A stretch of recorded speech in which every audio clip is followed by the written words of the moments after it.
गरुडगमन तव चरणकमलमिह मनसि लसतु मम नित्यम्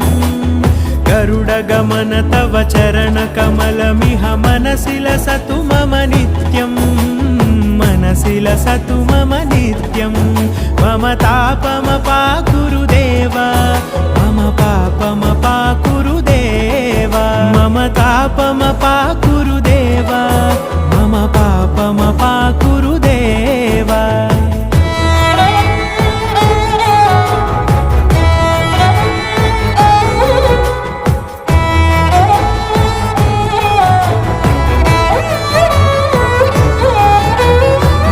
जनयन विधिनमुचिहरण मुख विबुध विनुत पद पद्मा जलजनयन विधिनमुचिहरण मुख विबुध विनुत पद पद्मा विबुध विनुत पद पद्मा